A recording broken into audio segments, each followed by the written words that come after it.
students, it's Anuradha ma'am here. Welcome to my YouTube channel Make Concept Easy. आज के video lecture में class 12 psychology का chapter 1 का one shot video lecture बना रही हूँ, थियोरीज ऑफ इंटेलिजेंस। देखो, एक ही वीडियो लेक्चर में आपको सारी थियोरीज ऑफ इंटेलिजेंस में डिटेल्ड वे में इजीएस्ट मैनर में एक्सप्लेन करूंगी ताकि आप अपने सीबीएसई एग्जाम में अच्छे से लिख सके। जरूर आपके एग्जाम में थियोरीज ऑफ इंटेलिजेंस में से क्वेश्चन पूछा जाएगा। क्वेश्चन 3 और 4 मार्कर भी हो सकता है और 6 मार्कर भी। डेफिनेटली क्वेश्चन आएगा, तो पूरा वीडियो लेक्चर फुल कंसंट्रेशन के साथ देखना ताकि सारी थियोरीज ऑफ इंटेलिजेंस आपको अच्छे से क्लियर हो जाए। वैसे तो फर्स्ट चैप्टर मैं आपको ऑलरेडी अपलोड कर चुकी हूँ डिटेल्ड वे में। सारा चैप्टर मैंने आपको एज पर एनसीईआरटी एक्सप्लेन किया है। आप प्लेलिस्ट देख लेना, उसमें आपको सारा chapter as per NCERT explain मिलेगा। लेकिन आज मैं वन शॉर्ट वीडियो लेक्चर बना रही हूं जिसमें मैं सारी थियोरीज ऑफ इंटेलिजेंस एक्सप्लेन करूंगी। कौन कौन सी 8 थियोरीज हैं? पहली है अल्फ्रेड बिने की, दूसरी है स्पीयरमैन की, तीसरी है लुइस थर्स्टन की, चौथी है आर्थर जेनसन की, पांचवी है जेपी गिलफर्ड की, छठी है होवर्ड गार्डनर की, सातवीं स्टर्नबर्ग की और आठवीं जेपी दास एंड किरबई की। देखो, ये जो सारे साइकोलॉजिस्ट हैं इन्होंने कौन कौन सी थ्योरी प्रपोज की है ये भी आपको ध्यान रखना है।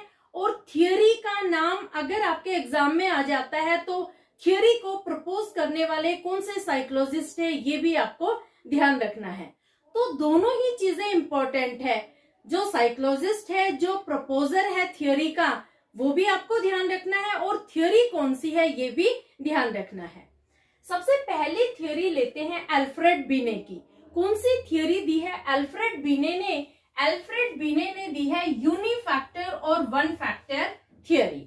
देखो, अल्फ्रेड बिने का मानना था कि इंडिविजुअल के पास सिमिलर सेट ऑफ एबिलिटीज होती हैं जो हर तरह की प्रॉब्लम को सॉल्व करने के लिए यूज की जाती हैं। यानी इंडिविजुअल के पास एक सेट होता है एबिलिटी का जिससे वो हर तरह की प्रॉब्लम रिजोल्व करता है। उसके पास सिर्फ जी फैक्टर होता है जिससे वो हर तरह की सिचुएशन को टैकल करता है। अगर आप एकेडमिक में इंटेलिजेंट है तो स्पोर्ट्स में भी इंटेलिजेंट होंगे, म्यूजिक में भी इंटेलिजेंट होंगे, लेकिन ये पॉसिबल नहीं हो सकता। एक पर्सन हो सकता है एक फील्ड में इंटेलिजेंट हो लेकिन दूसरे फील्ड में वो लेस इंटेलिजेंट हो सकता है, क्योंकि इंटेलिजेंस का एक डोमेन नहीं है, इसके बहुत सारे डोमेन हैं। इस वजह से अल्फ्रेड बिने की थ्योरी को अपोज किया गया, इसे ज्यादा एक्सेप्टेंस नहीं मिला। क्लियर?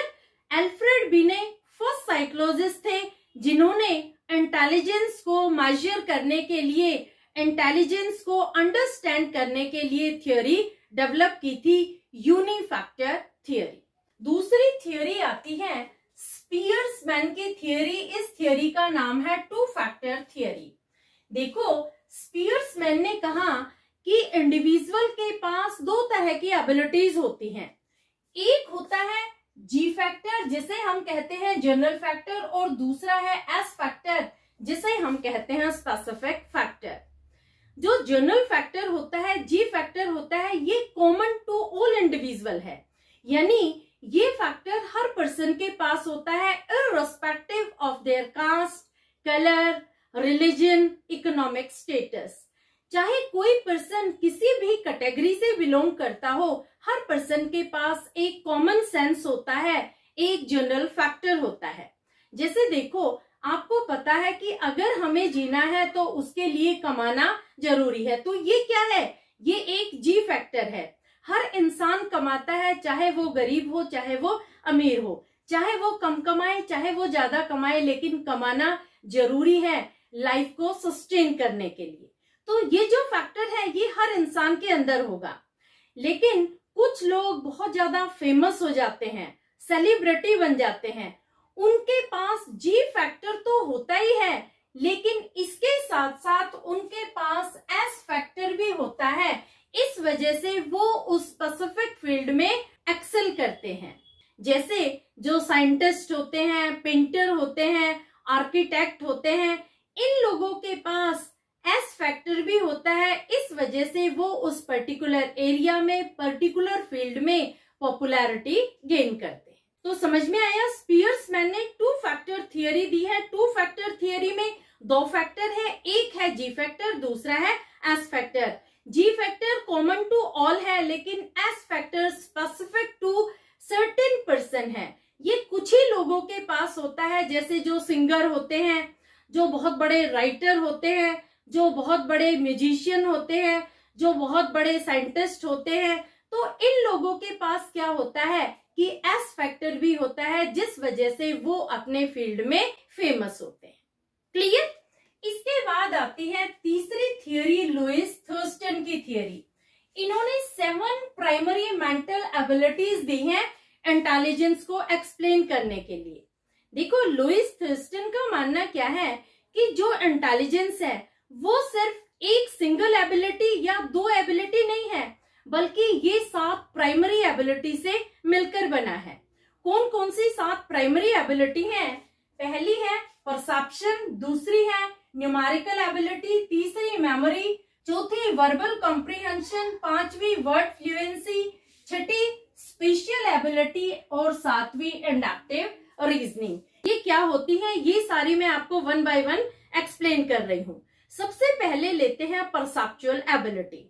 देखो, आपका परसेप्शन कैसा है, किस तरीके से आप चीजों को परसीव करते हैं, कैसा आपका आउटलुक है। क्या आप नेगेटिविटी से परसीव करते हैं या पॉजिटिविटी से? किसी चीज को देखने में आप कितने ऑप्टिमिस्टिक हैं, कितने पेसिमिस्टिक हैं, ये डिफाइन करती है आपकी परसेप्चुअल एबिलिटी। दूसरी आती है न्यूमेरिकल एबिलिटी। न्यूमेरिकल एबिलिटी में कितनी स्पीडी आप न्यूमेरिकल सम सोल्व करते हैं, मैथमेटिकल क्वेश्चन सोल्व करते हैं, प्लस माइनस डिवीजन मल्टीप्लिकेशन कितनी स्पीडी वे से आप सोल्व करते हैं, ये डिफाइन करती है आपकी न्यूमेरिकल और मैथमेटिकल एबिलिटी। तीसरी आती है मेमोरी। देखो, मेमोरी क्या होती है, इसमें हम किसी भी चीज को रिकॉल करने की एबिलिटी रखते हैं। किसी चीज को हम कितनी देर तक याद रख सकते हैं और किस तरह से हम उस चीज को अपने माइंड में रिटेन करते हैं, कब तक हम उस चीज को रिटेन कर सकते हैं, ये डिफाइन करती है हमारी मेमोरी। जैसे आपको कोई भी बात बताई जाती है तो उस बात को आप कब तक ध्यान रखेंगे, कब तक उस बात को आप एज इट इज एक्सप्लेन कर पाएंगे, कितनी देर तक वो आपकी मेमोरी में स्टोर होगी। जिन लोगों की मेमोरी बहुत स्ट्रोंग होती है, बहुत पावरफुल होती है, वो कई कई सालों की बात याद रखते हैं। आप उनसे कभी कुछ पूछेंगे तो पुरानी बातें भी वो बहुत इजीली बता देते हैं, क्योंकि उनकी जो मेमोरी है ये बहुत ज्यादा पावरफुल है। नेक्स्ट आता है वर्बल कॉम्प्रिहेंशन। कॉम्प्रिहेंशन का मतलब होता है समझना। किसी की कही हुई बात को आप कैसे समझते हैं, कितनी पॉजिटिविटी से आप उस बात को अंडरस्टैंड करते हैं, ये आएगा वर्बल कॉम्प्रिहेंशन में। जिन लोगों के पास वर्बल कॉम्प्रिहेंशन एबिलिटी होती है वो बहुत पॉजिटिव वे से नॉन जजमेंटल होकर दूसरों की बातें अंडरस्टैंड करते हैं। नेक्स्ट पॉइंट आता है वर्ड फ्लुएंसी। आपकी लैंग्वेज कितनी ज्यादा फ्लुएंट है, क्या आपकी वर्ड पावर है, कैसी आपकी वोकेबलरी है, किस तरह की लैंग्वेज आप प्रोड्यूस करते हैं, ये आएगा वर्ड फ्लुएंसी में। जितने ज्यादा आप फ्लुएंट होंगे, जितनी ज्यादा फ्लेक्सिबिलिटी होगी आपकी लैंग्वेज में, उतनी ही इजीली आप अपने आइडियाज को दूसरों को कन्वे कर पाएंगे। नेक्स्ट एबिलिटी आती है स्पेशियल एबिलिटी। देखो, ये जो एबिलिटी है ये विजुअलाइजेशन पैटर्न से रिलेटेड होती है। इसमें क्या होता है कि हम माइंड में इमेज डेवलप करते हैं और बाद में उस इमेज को हम रियलिटी में कन्वर्ट करते हैं। जैसे देखो, आपको रूम सेट करना है, तो जब आप रूम सेट करेंगे तो आप अपने माइंड में पहले एक इमेज बनाएंगे कि कहाँ मुझे अलमीरा रखनी है, कहाँ मुझे सोफा लगाना है, कहाँ मुझे बेड लगाना है। ये सारी चीजें आप पहले विजुअलाइज करेंगे अपने माइंड में और बाद में उसे ट्रांसफॉर्म करेंगे, उसे रियलिटी में कन्वर्ट करेंगे। क्लियर? और लास्ट एबिलिटी आती है इंडक्टिव रीजनिंग। देखो, इंडक्टिव रीजनिंग में क्या होता है कि पहले हम अपना लॉजिक अप्लाई करते हैं, हम अपनी रीजनिंग अप्लाई करते हैं, अंडरस्टैंडिंग अप्लाई करते हैं और बाद में हम कंक्लूजन ड्रॉ करते हैं। पहले हम कंक्लूजन नहीं निकालते, सबसे पहले हम स्टडी करेंगे, उस चीज को अंडरस्टैंड करेंगे, उस इंफॉर्मेशन के बारे में रीजनिंग अप्लाई करेंगे, क्रिटिकल थिंकिंग अप्लाई करेंगे और बाद में कंक्लूड करते हैं, बाद में अपना रिजल्ट देते हैं। इसे हम कहते हैं इंडक्टिव रीजनिंग। इसे मैं आपको एक एग्जांपल से समझाती हूँ। सपोज एक पर्सन प्लेटफॉर्म पे भाग रहा है, आप उसे कंटिन्यूअसली ऑब्जर्व कर रहे हैं। थोड़ी देर बाद आप क्या देखते हैं कि वो पर्सन एक रेलवे कंपार्टमेंट में से बाहर आता है और उसके हाथ में एक बहुत बड़ा बैग है। तो आप कंक्लूड करके कहते हैं कि अच्छा, ये इस वजह से भाग रहा था कि इसका बैग ट्रेन में छूट गया था। तो ये क्या है? ये है इंडक्टिव रीजनिंग। आपने यहाँ पर पहले अपना लॉजिक अप्लाई किया है, अपनी रीजनिंग अप्लाई की है और बाद में आपने कंक्लूजन ड्रॉ किया है। क्लियर? तो ये 7 एबिलिटीज होती हैं जो प्राइमरी मेंटल एबिलिटीज हैं, इनको मिलाकर बनता है इंटेलिजेंस। और ये जितनी भी एबिलिटीज है ये सारी एक दूसरे से इंटर रिलेटेड है।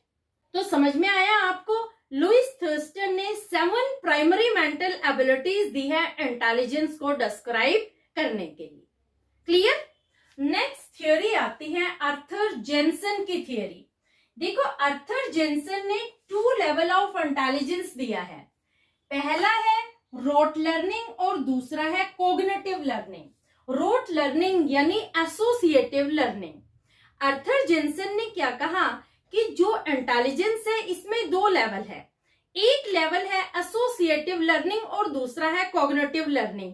क्या होते हैं ये दोनों लेवल? देखो, जो एसोसिएटिव लर्निंग होती है इसमें रोट लर्निंग आती है, इसमें रट्टाफिकेशन आता है। जैसे आपको पता लग जाता है कि ये क्वेश्चन एग्जाम में आएगा, तो आप उस क्वेश्चन को रटने लग जाते हैं, तोते की तरह से उस क्वेश्चन को आप रट के एग्जाम में जाएंगे और एज इट इज उस क्वेश्चन को आप लिखकर आ जाएंगे।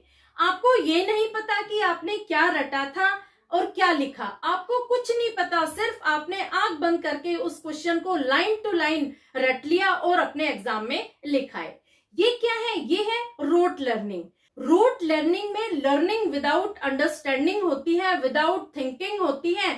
यहाँ आप किसी तरह का लॉजिक अप्लाई नहीं करते, किसी तरह की कोई थिंकिंग अप्लाई नहीं करते, सिर्फ रट्टे मारते हैं और रट्टे मारकर आप उस क्वेश्चन को आप अपने एग्जाम में लिखाते हैं। इस सिस्टम को हमारा एजुकेशन सिस्टम प्रमोट नहीं करता। दूसरा लेवल आता है कॉग्निटिव लर्निंग। देखो, जो कॉग्निटिव लर्निंग है इसमें हमारी थिंकिंग अप्लाई होती है, इसमें लर्निंग विद अंडरस्टैंडिंग होती है। जहां आपको कॉग्निटिव वर्ड मिल जाए तो आप समझ लेना कि ये माइंड से रिलेटेड है।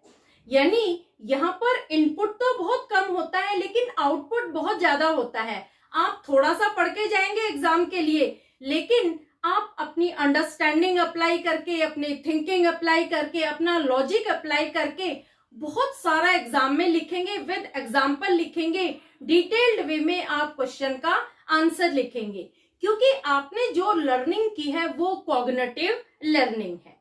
क्लियर? तो कॉग्निटिव लर्निंग में जो लर्निंग होती है वो विद अंडरस्टैंडिंग होती है और रोट लर्निंग में जो लर्निंग होती है वो विदाउट अंडरस्टैंडिंग होती है। तो हमारा एजुकेशन सिस्टम प्रमोट करता है कॉग्निटिव लर्निंग। क्लियर? तो आर्थर जेनसन ने 2 लेवल दिए हैं अंडरस्टैंडिंग के। एक है एसोसिएटिव लर्निंग जिसे हम कहते हैं रोट लर्निंग और दूसरा है कॉग्निटिव लर्निंग। क्लियर? तो यहां तक आपको सारी थ्योरी समझ में आ गई। देखो, आपको साइकोलॉजिस्ट के नाम भी ध्यान रखने हैं और थ्योरीज भी ध्यान रखनी है। अगर एग्जाम में आ जाता है लेवल ऑफ इंटेलिजेंस किसने दिया है, तो आपको पता होना चाहिए ये आर्थर जेनसन ने दिया है। और अगर आर्थर जेनसन का नाम आ जाता है तो आपको पता होना चाहिए कि इन्होंने लेवल ऑफ इंटेलिजेंस प्रपोज किया है, जिसमें 2 लेवल इन्होंने बताए हैं, एक एसोसिएटिव लर्निंग और दूसरा cognitive learning. Clear? Next theory आती है जेपी गिलफर्ड की थियरी। जेपी गिलफर्ड ने 3 स्ट्रक्चर ऑफ इंटेलिजेंस दिया है। देखो, इन्होंने क्या कहा कि हमारा जो इंटेलिजेंस है वो 3 स्ट्रक्चर से बनता है। 3 स्ट्रक्चर में इन्होंने 3 चीजें बताई हैं। पहली है ऑपरेशन, दूसरा है कंटेंट और तीसरा है प्रोडक्ट। ये बहुत इंपॉर्टेंट है, ये आपके एग्जाम में 3 मार्कर में पूछी जाती है। इस थ्योरी को अंडरस्टैंड करने के लिए आप कंप्यूटर ध्यान रखो। देखो, कंप्यूटर में सबसे पहले आप क्या करते हैं, इनपुट डालते हैं, फिर आप प्रोसेसिंग करते हैं और फाइनली आपको आउटपुट मिलता है। तो देखो यहाँ पर जो 3 चीजें हैं, इसमें जो कंटेंट है ये है इनपुट, कंटेंट है ये आप याद रखो इनपुट से, ऑपरेशन आप याद रखो प्रोसेसिंग से, और प्रोडक्ट आप याद रखो आउटपुट से। ऐसे अगर आप याद रखेंगे तो इस थ्योरी में आप कभी भी मिस्टेक कमिट नहीं करेंगे। देखो, सबसे पहले हम अंडरस्टैंड करते हैं कंटेंट को। कंटेंट का मतलब क्या हुआ कि जो इंफॉर्मेशन हमें मिलती है, जो कंटेंट, जो मटेरियल हमें मिलता है स्टडी कंडक्ट करने के लिए, वो होता है कंटेंट। अब देखो, जो कंटेंट है वो आपको ऑडियो फॉर्म में भी मिल सकता है, विजुअल फॉर्म में भी मिल सकता है और वर्ड्स की फॉर्म में भी मिल सकता है, जिस पर आपको स्टडी कंडक्ट करनी है। तो इसे आप मानो नंबर 1। नंबर 1 में सबसे पहले आपको कोई भी इंफॉर्मेशन मिलती है, कंटेंट मिलता है, जिस पर आपको स्टडी कंडक्ट करनी है। तो कंटेंट आपको क्लियर हो गया।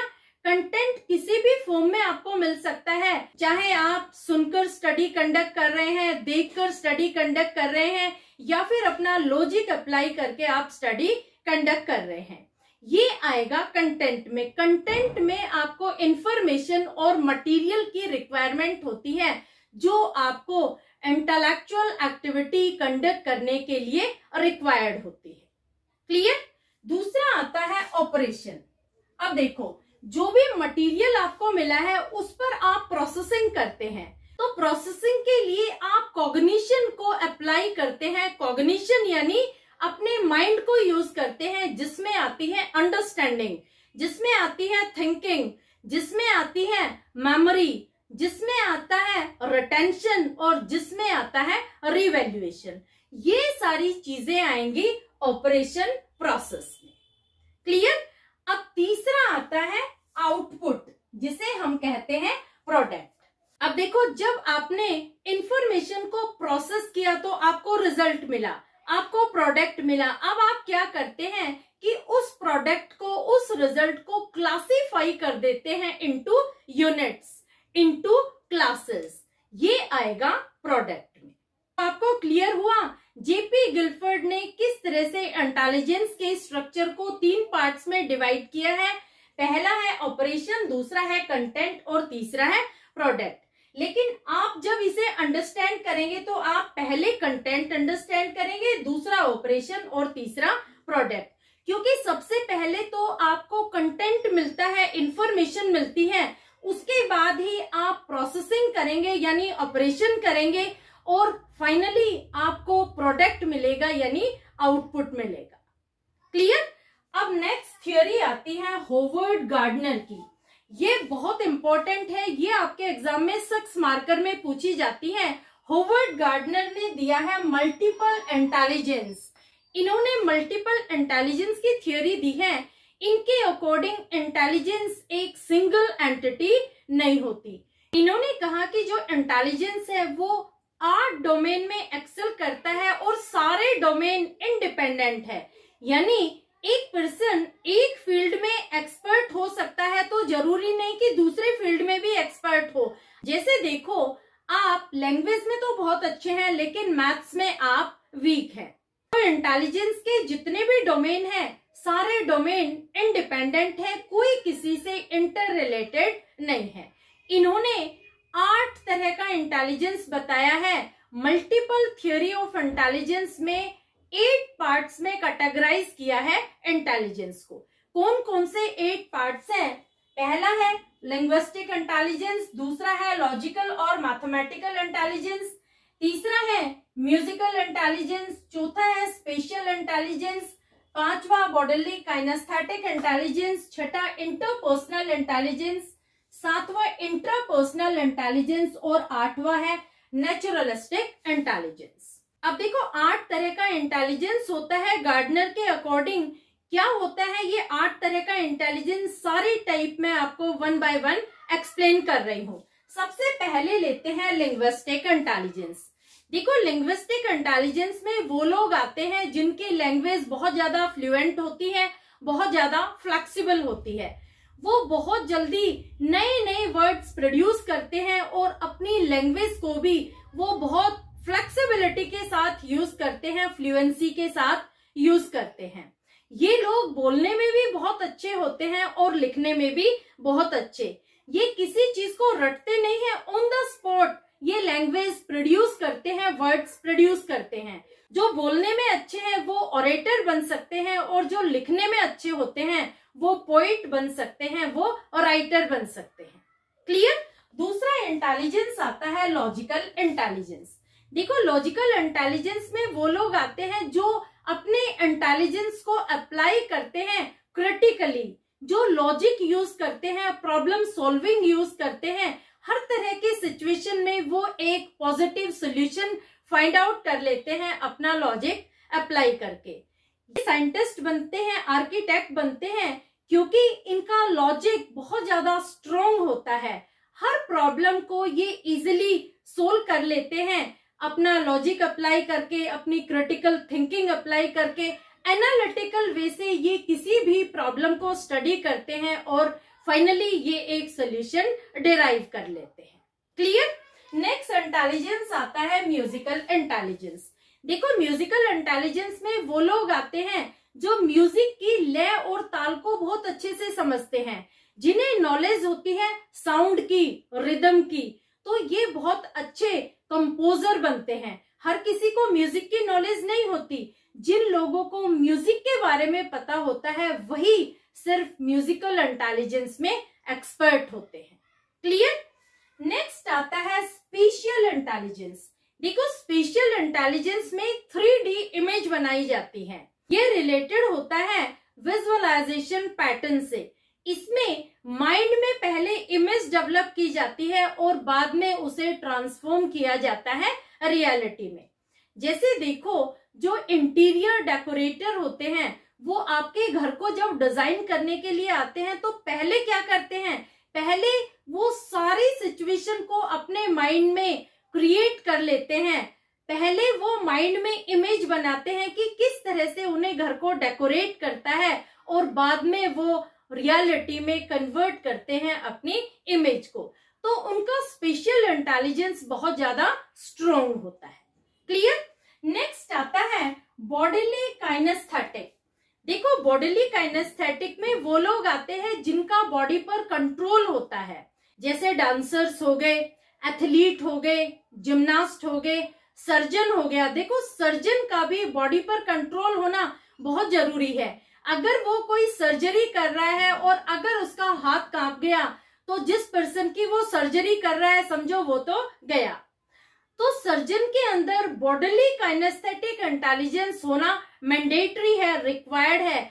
उसे बॉडी पर कंट्रोल जरूर रखना चाहिए, उसके हाथ नहीं कांपने चाहिए जब वो कोई सर्जरी करता है। तो इसी तरह से जब कोई डांसर डांस कर रहा है तो उसका कंट्रोल होना चाहिए अपनी बॉडी पर, तभी वो प्रॉपरली परफॉर्म कर पाएगा। क्लियर। तो जो स्पोर्ट्स पर्सन होते हैं उनका भी अपनी बॉडी पर फुल कंट्रोल होता है, इस वजह से इनका बॉडीली काइनेस्थेटिक इंटेलिजेंस पावरफुल होता है। क्लियर। नेक्स्ट आता है इंटरपर्सनल इंटेलिजेंस।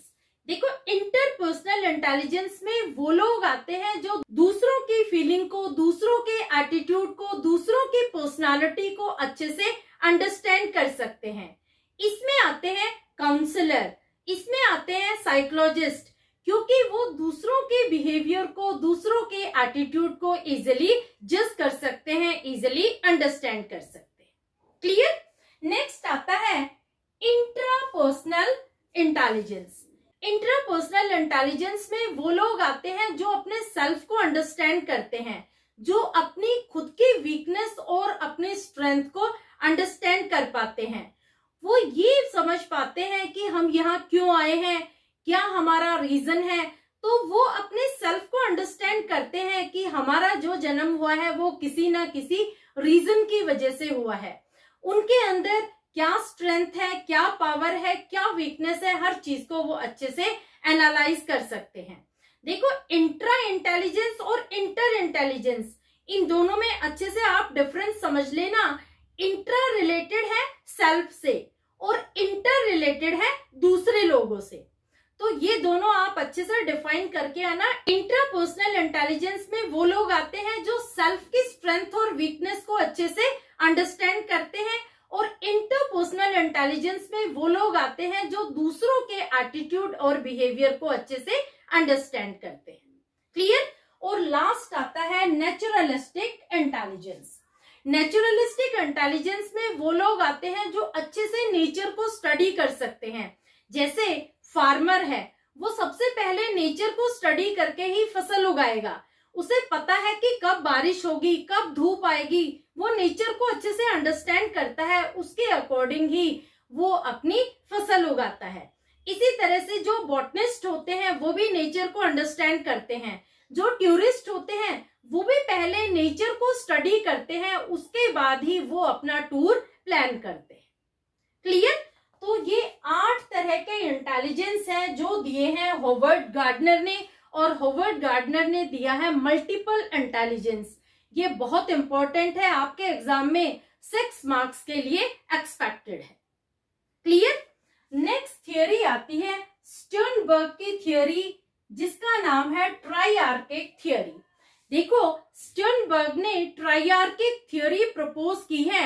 इन्होंने क्या कहा कि इंटेलिजेंट वो लोग होते हैं जो अपने आप को सिचुएशन के अकॉर्डिंग एडजस्ट कर लेते हैं, या अगर वो अपने आप को सिचुएशन के अकॉर्डिंग एडजस्ट नहीं कर पाते तो वो सिचुएशन को ही अपने अकॉर्डिंग मॉडिफाई कर देते हैं, और अगर वो दोनों ही नहीं कर पाते हैं तो मोस्ट फेवरेबल एनवायरनमेंट को वो सेलेक्ट करते हैं ताकि उनको किसी तरह की कोई प्रॉब्लम ना हो और वो एनवायरनमेंट के अकॉर्डिंग एडेप्ट हो जाए।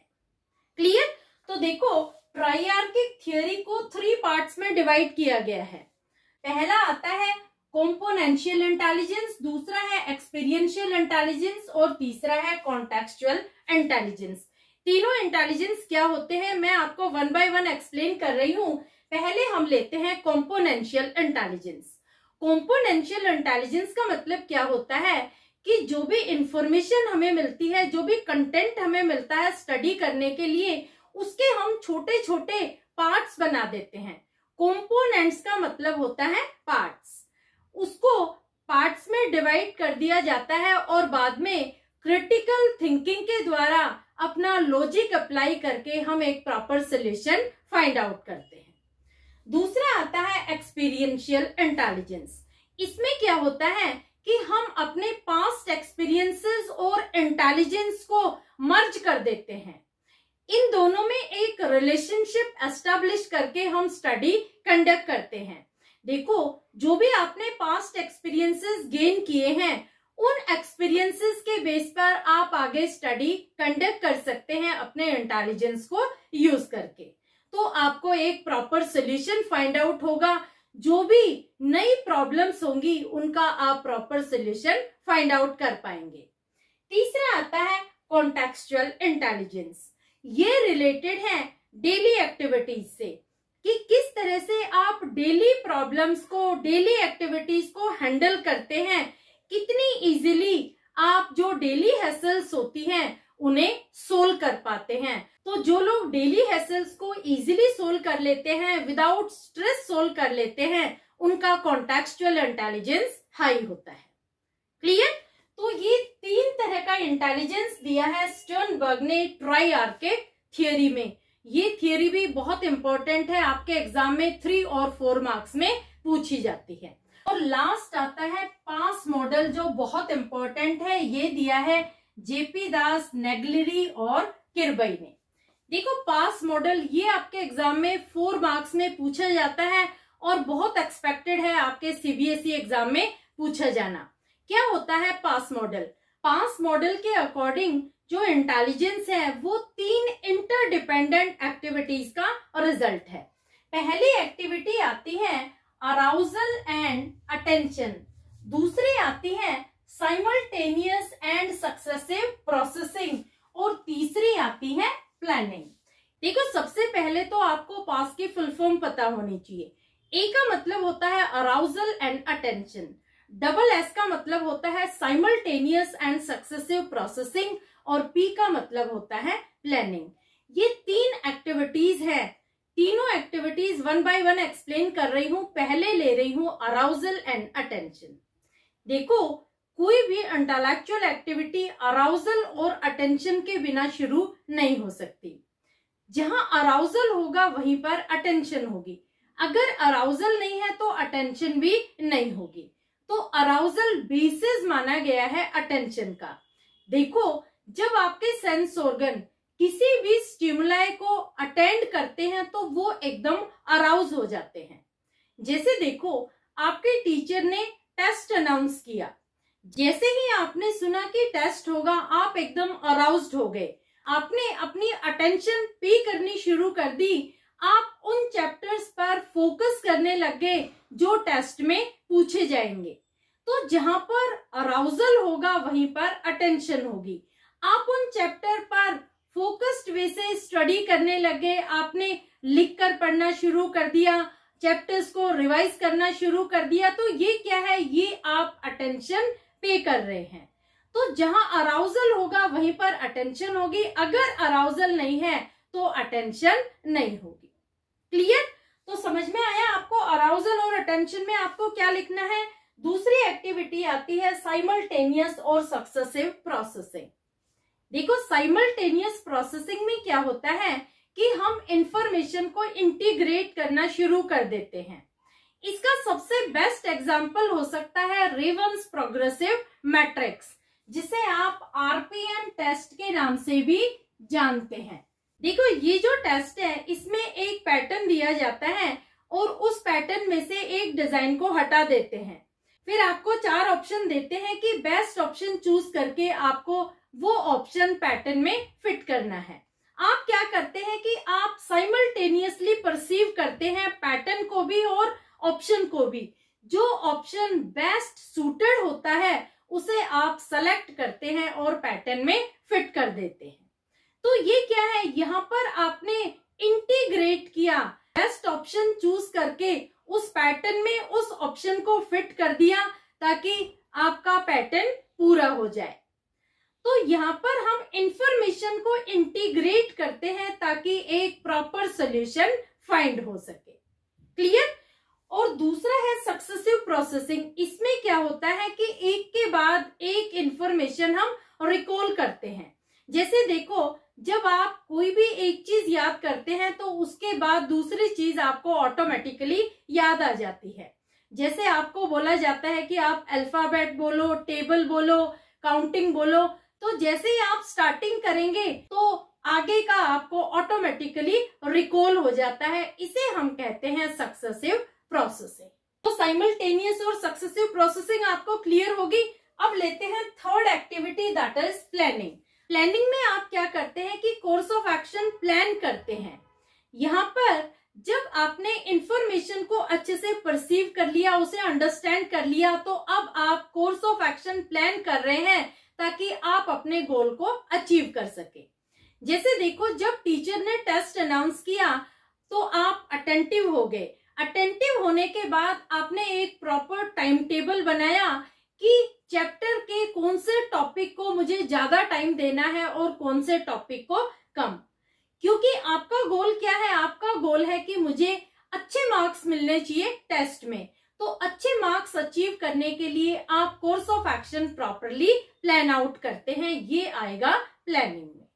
क्लियर? तो होपफुली आपको पास मॉडल अच्छे से क्लियर हो गया होगा, जो दिया है जेपी दास, नेग्लेरी और किरबई ने। बहुत इंपॉर्टेंट मॉडल है, जरूर आपके फाइनल एग्जाम में ये पूछा जाएगा। क्लियर? तो आज के वीडियो लेक्चर में जो 8 थियरीज ऑफ इंटेलिजेंस है, ये सारी मैंने वन शॉट वीडियो लेक्चर में डिटेल्ड वे में एक्सप्लेन की है। होपफुली सारी थियरीज आपको अच्छे से क्लियर हो गई होंगी। फिर भी किसी थियरी में कोई क्वेरी हो तो आप मुझे कमेंट करके पूछ लेना। दूसरा, अगर इन थियरीज को और भी आप डिटेल्ड वे से देखना चाहते हो, तो आप मेरे फर्स्ट चैप्टर की प्लेलिस्ट देख लेना, उसमें मैंने आपको सारी theories as per NCERT detailed way में एक्सप्लेन कर रखी है, तो आप प्लेलिस्ट के थ्रू भी पढ़ सकते हैं। अदरवाइज ये तो वन शॉट वीडियो लेक्चर मैंने आपके लिए बना ही दिया है, क्योंकि सारी थ्योरीज इंपॉर्टेंट थ्योरीज हैं और जरूर इन थ्योरीज में से आपके एग्जाम में पूछी जाएंगी। इन थ्योरीज में से 1 मार्कर, 3 और 4 मार्कर और 6 मार्कर के क्वेश्चन पूछे जाते हैं। एक चीज आपको दोबारा से फिर बता देती हूँ कि थ्योरी का नाम और थ्योरी को किसने प्रपोज किया है, ये आप जरूर अच्छे से ध्यान कर लेना। ये 8 थ्योरीज बहुत इंपॉर्टेंट है। होपफुली आपको अच्छे से क्लियर हो गई होंगी। फिर भी कोई क्वेरी हो तो आप कमेंट करके पूछ लेना। लिंक अपने फ्रेंड्स को भी जरूर दे देना, ताकि उनको भी वन शॉर्ट वीडियो लेक्चर में ही 8 की 8 थियरीज ऑफ इंटेलिजेंस क्लियर हो जाए। Thank you so much.